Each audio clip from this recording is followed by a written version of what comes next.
A pesquisa é desonesta, e eu digo por quê.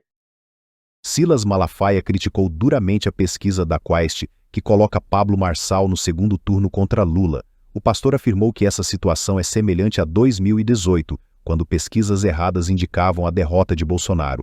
Para Malafaia, os números são manipulados e não representam a realidade, levantando dúvidas sobre a credibilidade dessas pesquisas. Essa polêmica está repercutindo intensamente no cenário político, gerando discussões sobre o real impacto das pesquisas eleitorais. Ela foi feita entre o dia 25 e 29 de setembro, onde o Pablo Marçal tinha toda a atenção, certo, da campanha de São Paulo. Outra, uma pesquisa honesta tem que fazer em dois aspectos. Primeiro, um com o nome de Bolsonaro e outro sem o nome de Bolsonaro. Por que estou falando isso? Porque quem vai determinar, de fato, a inegibilidade de Bolsonaro é o Supremo Tribunal Federal.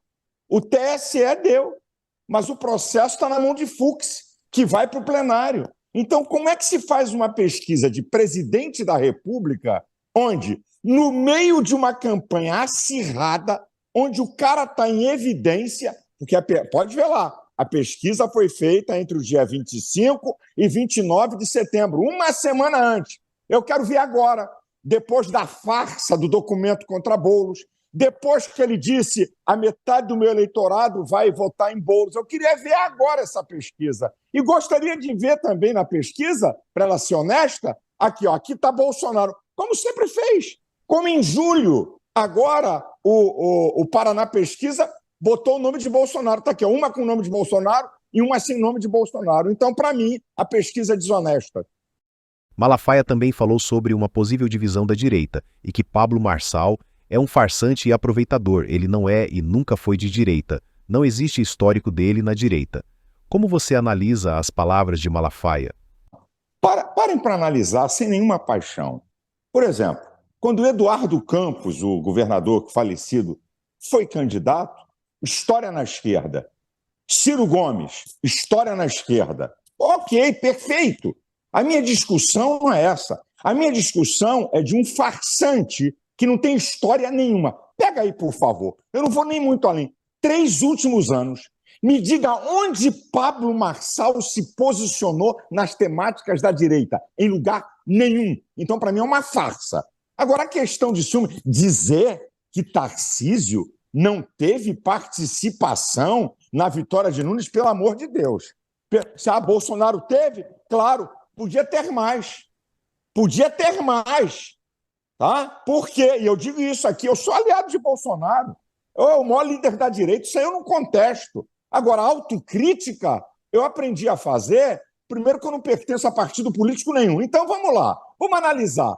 Qual foi a minha briga antes de falar com Mônica Bergamo? Eu não fui desonesto. Eu bati com muita força no particular, em Bolsonaro e nos filhos deles.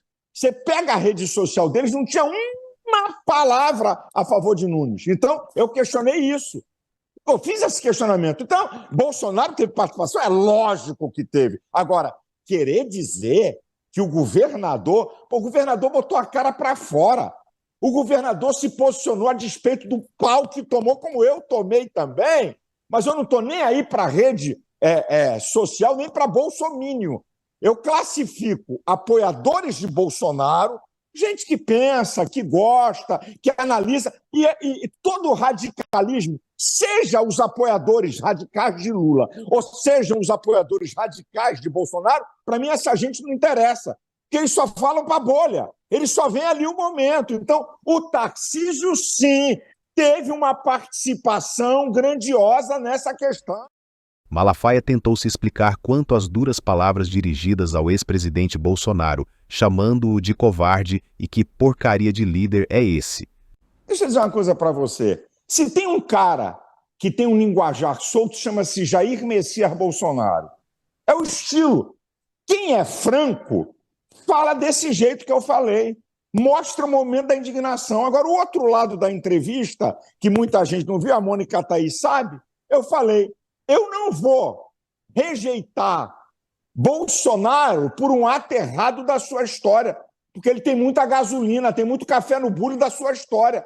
Nesse momento, Desse ato, eu chamei ele de frouxo e covarde, porque eu achei, é minha percepção, é meu direito. E meu jeito, largar de falar no mundo evangélico, o pessoal sabe, eu como pastor, aquela encarnação de um religioso puritano, com medição de palavras. Não, eu vou falando aquilo que está no meu coração. E quem fala assim, muitas vezes exagera. Quando eu falei que porcaria de líder é esse, é que eu estava indignado que eu queria um Bolsonaro mais atuante. Essa foi a questão. E naquele momento, para mim, sim. Eu não estou dizendo que a história de Bolsonaro é uma história de covarde. Achando ele uma porcaria? Mas o senhor continua achando ele uma porcaria ou não? Minha filha, não adianta você querer isolar uma palavra minha que você não vai levar essa com muito respeito a você. A porcaria foi no momento, meu jeito de falar em relação à atitude dele. Claro que Bolsonaro é uma porcaria. Quando eu falei que porcaria de líder, é uma expressão forte para dizer que líder é esse que não se posicionou nessa hora. Isso é força de expressão e honesta, sabe? Eu não maqueio palavras para saber o que a opinião pública vai saber. Primeiro que não é porcaria. A expressão minha é uma expressão forte para dizer que porcaria é essa de um cara, uma linguagem, o linguajado brasileiro que não se posicionou de força. Sobre a corrida para a presidência de 2026, Malafaia questiona a possível inelegibilidade de Bolsonaro e que pode sim surgir novos candidatos da direita. Deixa eu falar uma coisa para vocês. Eu não vi a esquerda discutir outra possibilidade com Lula preso e condenado. Eu não vi. Eu não vi ninguém do PT discutir quem é a alternativa. E Lula estava na cadeia, condenado em todas as instâncias. E vamos lá, vamos fazer análise fria.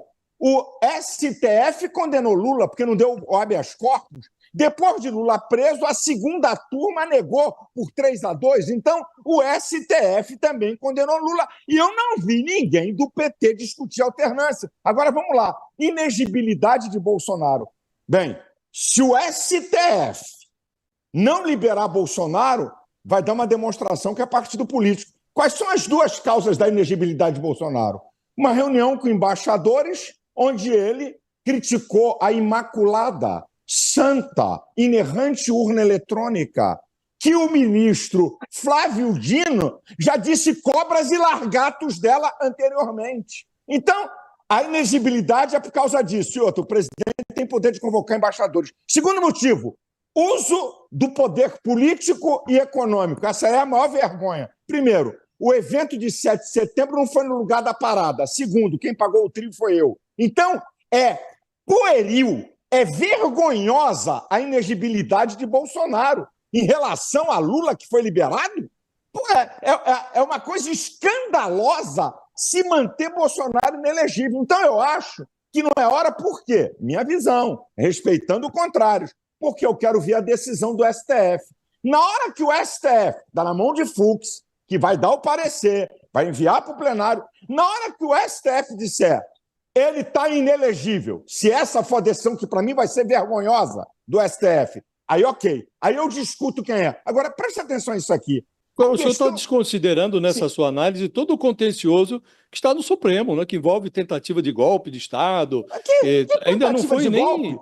Que tentativa de golpe? Isso é uma vergonha. Sim, mas isso não foi nem debatido ainda. Meu amigo, né, a esquerda fez muito pior do que isso e nunca ninguém disse que é golpe. Então, para mim é o seguinte, vamos ver. Tá, Bolsonaro está inelegível, eu vou partir agora para a tua pergunta e teu questionamento. Bolsonaro está inelegível.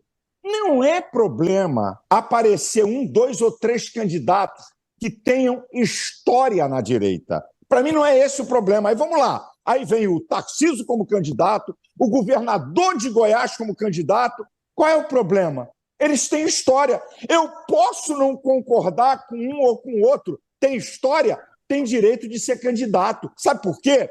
Porque lá na frente é igual à esquerda. Pode ter Ciro Gomes como candidato a presidente? Pode. Ele tem história. Pode ter outro que tenha história? Ok. Mas lá na frente eles vão convergir. Agora, escute isso aqui. O que não pode, gente, é a direita ficar embebecida por um farsante.